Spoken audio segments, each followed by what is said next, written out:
What's up? What's going on? You got man? Spider-Man right here doing the move like, cha, you know? Nah, Oh, man. man.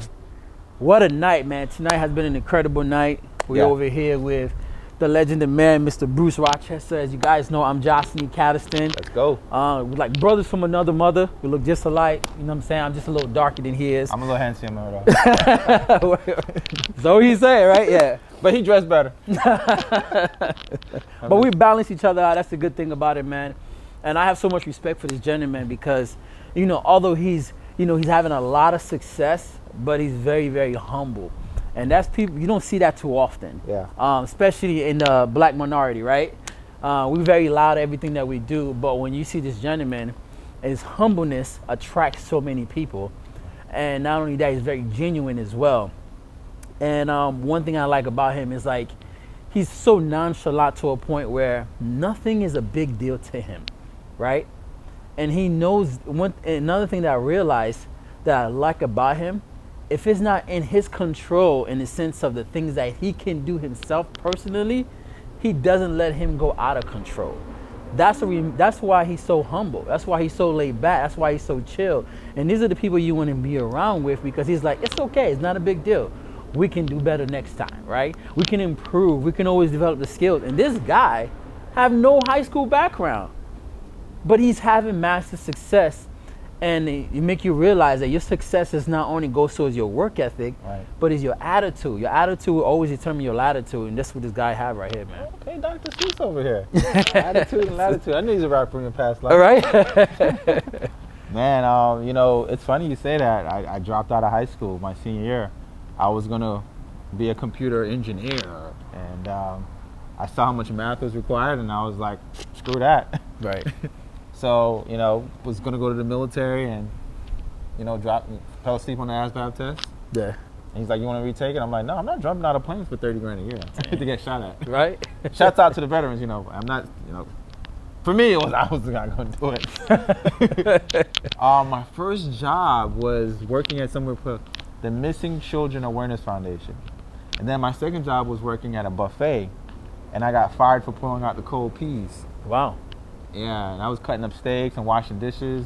Then I was working at McDonald's at the drive-thru. I was getting burnt by oil, and I was mopping. crazy. It was crazy, man. Long journey. My first job, I was working at KFC. Really? Yeah, Kentucky Kentucky Fried Fried Chicken. You was working at KFC? Yeah, bro? man. What I you was did? like You did the 15 chicken? going on 16, huh? You did like the you. I know, man. I started off Damn, I'm kind cashier. of feeding for a leg and thigh right now. I know, right? I started cashier. Actually, I had a cousin of mine. He was a store manager at KFC, and I told him I needed a job. He gave me the job, and I started off, doing cashier. Wow. I realized it was a very simple job, especially when you put your attitude into it. My second job was McDonald's. You worked at McDonald's? I worked at McDonald's too. I used to always be like, clean as you go, right? I can see Flipping the fries. I did every position at the McDonald's you could think of. Damn. Yeah, I just wanted to try out pretty much all the experience. You did every position? Listen to this guy, right? This guy said he did every position at the workplace? Bro, you gotta wait till you go home, man. I know, right? I had to try new things, you know what I mean? But yeah, and then from there, I did call center too. I had many jobs, man. I had indoors, I had hard labor jobs. I did it all. What was the hardest labor you done? I remember this is the time where I got in trouble by the law and stuff like that, so I couldn't really find a job.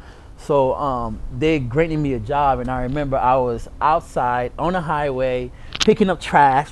Are you doing Alpha? Doing, I guess, I don't know if it was like, he was doing it on the beach. Yeah, he was doing it on the beach, right? Yeah, but they gave you these type of uniforms, like a one-suit uniform. It made me feel like I was in prison or in jail. Wow. I had to pick up these trash on a highway.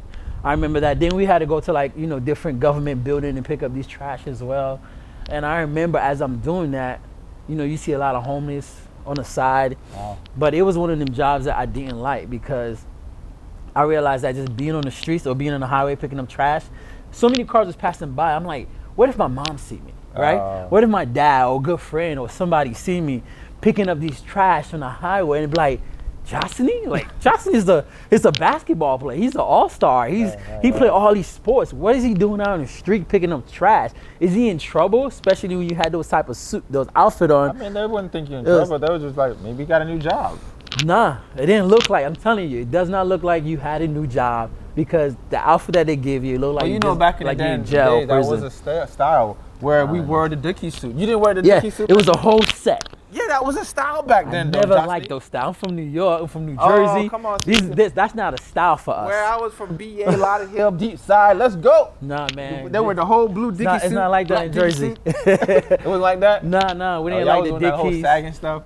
Yeah, we were Timberlands, you know what I'm saying, and Air Force One, you know. Yeah. I mean, we wore that too. We used to rock New Balance Okay. and all that, so Whatever happened to New Balance? I don't know, but that's the things we yeah. used to rock. So we had a journey, and what I realized that the journey that we have a journey of progress and failure. And I've learned, I thought being a failure was a bad thing, right? And I realized that failure is not bad. That's part of success. Now, the only part of failure I can say that can be bad, if you experience failure and you stop, then you will never succeed. See, failure comes with learning capability. What I mean by that is that if you try something, you fail, Right. you're supposed to learn from that failure. And as you continue to move forward, you know not to do it again and you become better. Absolutely. See, I don't mind failing unless I'm progressing. I don't mind failing unless I'm taking it. I fell and I learned, I got to the next level because every level you're going to fail, right? So once I understood that, all these failures that Bruce and I had led us to having success. Could you agree? Of course. I mean, school teaches you that not to make mistakes, be right all the time, memorize answers. In life, in the real world, it's not about being a perfectionist and memorizing things. It's about going through things and learning from it. Like, you can give me a course on swimming. I got to go in the water myself and figure out what it is. I got to, get in the water to know how to swim. Yeah, absolutely. Absolutely. That's the best way to learn is applying what you were taught. Yeah. Right? I mean, we always hear this, oh, knowledge is power. That's applied cute, knowledge. but it's not power. It's applying knowledge is Yep. power. I realized that I do better from doing what I was learned instead of just studying what I was taught. Yeah. I'm not sure if you understand that. You will do better for what somebody's teaching you through that process instead of you doing better while you just learning. That makes sense? Like you can, like he said, you can learn a trade, you can learn a skill, but if you don't do it, you'll never get the results or know the true feelings and say, oh, I got it. I want to get it. I want to understand it by doing it. I mean, I agree. I mean, I don't want to bore you guys with just talking business all the time, guys. We got a real life. Like, honestly, let's just bring it down to earth. Like, we came from nothing. I remember getting asked beat whippings for just being just like. For real. My mom would tell me not to go outside, and I just still go outside. Have me. Your mom will go outside. My mom worked 2 jobs, so as soon as she would go to work, sometimes she'll forget something, and I'm like, okay, she told me not to go outside. I'm over here playing with my white friend, Mike. And we outside, and she would catch me. She's like, "Did I tell you how to go outside?" Right, so obviously we used to get spanking, right? We used to get our butt whooped all the time. His parents used to spank him, my parents used to spank us. I think it's a learning lesson as well. It disciplined us, keep us out of trouble. That But was just hard-headed. yeah, pretty much. Well, you were like, how were you in school? Like, were you the type of person that was just a rebel? Or are you the smart kid? Or I wasn't a smart kid in school. Matter of what were fact, your grades? my grades were pretty bad, actually. Only for 2 reasons I can say. Number one, I guess at the time because my parents didn't had money like that and we were struggling, and I couldn't see that well. So I used to always, eyesight? my eyesight was very bad. Really? Yes. I had to finally eventually get some glasses. But before that process, my teacher used to always have me sit in the back. I'm like, I don't mind sitting in the front. I'm like, I can't see. I need to come up front. But it would never happen too often. She always liked to keep me in the back. But by the time I got to the front, I realized I still couldn't see. I needed that extra help. And the school that I went to wasn't giving me the help to do so. So that kind of bring my grades down. But I was an outside thinker. So when I got to a point when I had glasses on, I can see, I started asking questions that make teachers think outside the box that got me in trouble, right? In the sense of, I remember when I was playing basketball, we went to like a college course, and and we got a chance to meet some of the professors and say, hey, you know, when you make it, you get a scholarship to go play basketball, to do this. So I start asking the professor, I'm like, hey, one of the things I want to do other than playing basketball is to be a business owner. Like, do you guys teach how to become business owners? The teacher was like, no. If I knew how to own a business, I wouldn't be You here. asked them about being a business owner? Yeah. What grade were you? Oh, at the time, I was in high school. I was like maybe like in 11th, Oh, 11th so grade. that was your junior year. Yeah, my junior year. So I wanted to just, because obviously sometimes they take us to different college to see, hey, when you do good, this is what you're going to be. Mine, because I was playing sport, it's like, yo, you can get a free scholarship if you continue doing what you're doing. So I was just asking some of these questions that make them think outside the box. But when I was in my junior year, sophomore, freshman, or even senior year in high school, I used to ask teachers a lot of questions. I'm like, hey, these things that I'm learning, how am I going to apply this on the outside? Because I was a young kid that was in the streets.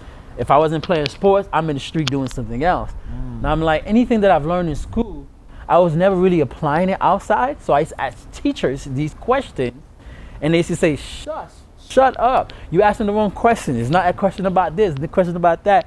I just ask life questions because when you're in the streets, you only experience in life. Right. That makes sense? Yeah. I wasn't experiencing anything in the books that I can educate outside. So when I asked these questions as a young kid, I was never really getting those answers.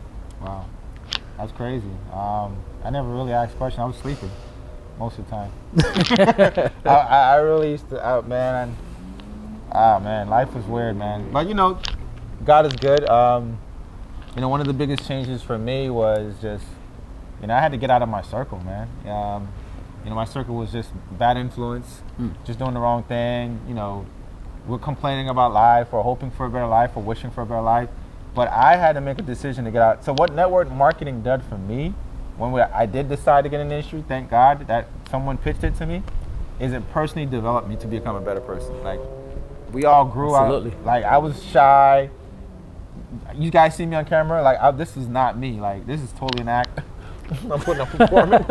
Like, I was really a shy person growing up. So, you know. Not me.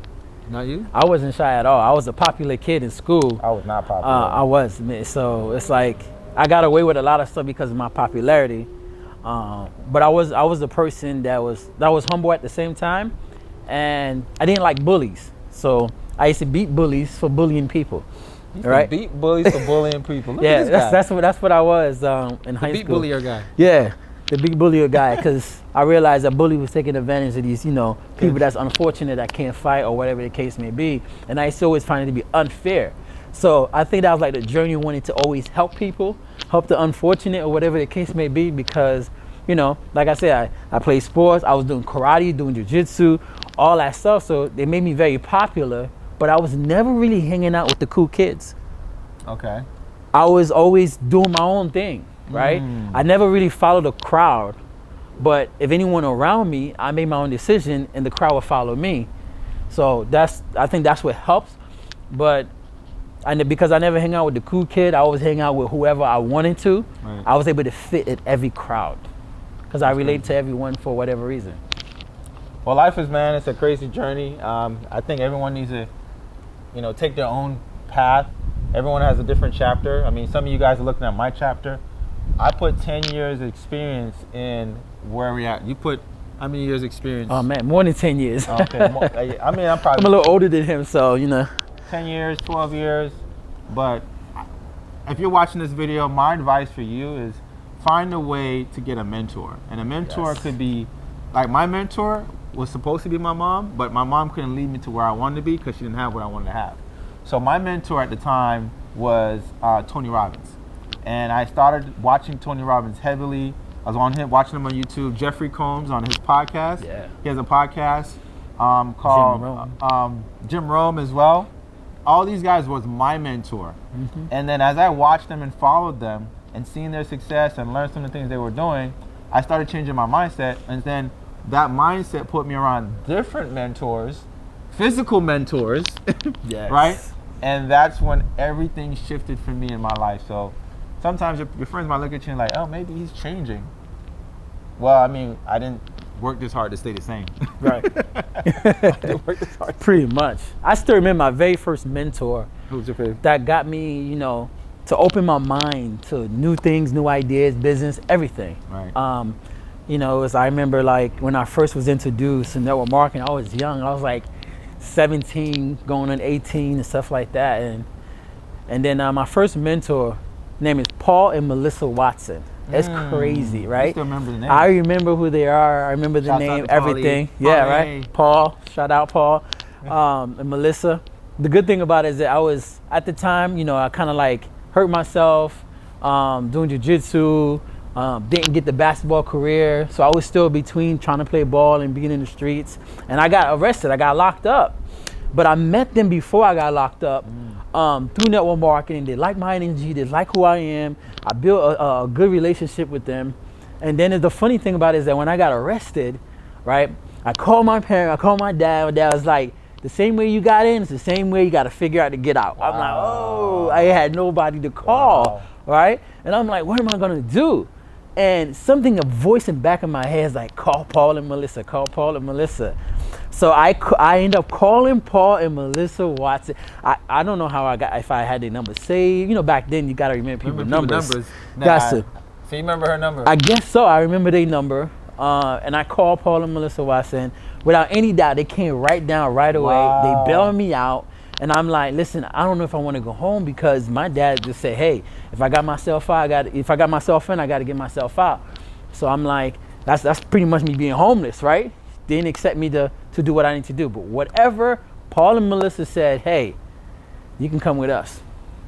And I'm like, what? And the thing is that there were these couples. Paul was black, Melissa was white, right? Interracial couples. So I learned so much from these guys. It's amazing. So I was like, okay, I'm not going home. They literally took me in, right? They took me in. They had so many different, the way they did things was completely opposite from the way I grew up. Wow. It was insane. I learned so much. That's insane. That's a heck of a, listen, one day you'll hear that story and I want to say, Paul and Melissa, thank you because you shift and change my entire life to help me become the person I am today. Isn't that funny how people, one decision can shift your entire life? Yeah. You know, in my first company with the health and wellness, I remember, shout out to Dana Galpern, he told my best friend, Malachi. Yeah. And he said, you know, stop hanging around Bruce. He's not really going to help you. Because I sucked. I had nobody to join. Right. Like, imagine 2.5 years making like Wow. $20, right? $20, right? And he said to him that if basically like disconnect from me because basically I was going to rub off my bad energy on him. Wow. And I was never negative. I was always positive. I just couldn't sign nobody up. And I remember when I went to a whole nother company because someone in the party scene shared it with me. So I was like, let me try something different. I'm not going to quit this company. I'm just going to try another company to see if it's maybe the company or is it me. Right. So when I signed up with the other company, I'll never forget when Dana said, you'll never, you should have never said that to me. He said, you'll never be successful joining another company. Wow. Crazy. Oh, really? I won't? And I took those words to heart. I'm the type of person, when you say something to me, okay. And I said, really, I won't? He said, bro, he said, those companies will be here today, gone tomorrow, you'll be back. He said, you'll never be successful joining another company. This is it right here. And I'm like, this is not the only company. Right. And look at me now. Look at me now, right? But anyway, we're not going to make this video longer than what it is. We got so much different stories between me and Josny. Yeah. At the end of the day, that mentor he's talking about wasn't a good mentor. No mentor will ever tell you you'll never become successful, period. I actually wrote him a few years ago and I said, thank you. Thank you for telling me. Thank you for what you said to me in the past. You don't even probably remember. Right. But I was like, you made me become successful. That's right. Indirectly. Indirectly. You don't understand. He made me the man who I am. Everybody, I think everyone has a diamond in them. It just takes time for that diamond to come out. How to find it. Sometimes it could be, anger. Anger could, if you transfer that anger to a different way, the positive, it'll make you a diamond, right? It make you become flourish. Pressure. It could be pain, right? It could be a loss of a family. It could be depression. It could be you losing your job or something that you commitment with. It could be a relationship. It could be anything. But don't let right? The challenge, the problem you're going through, right, to keep you from having success. There's a reason why they say trial and tribulation, right? You got to go through the trial, all right, and able to grow and have that tribulation. Am I saying that right? I mean, So that's really what it is, man. Man, that's awesome, man. Like, we've been given some good nuggets. Yeah. So whatever you guys are going through, just remember your current situation isn't your permanent destination. Like, comment, subscribe, and we'll see you guys at the top. Oh, we're already at Where are we at the top? Booyah.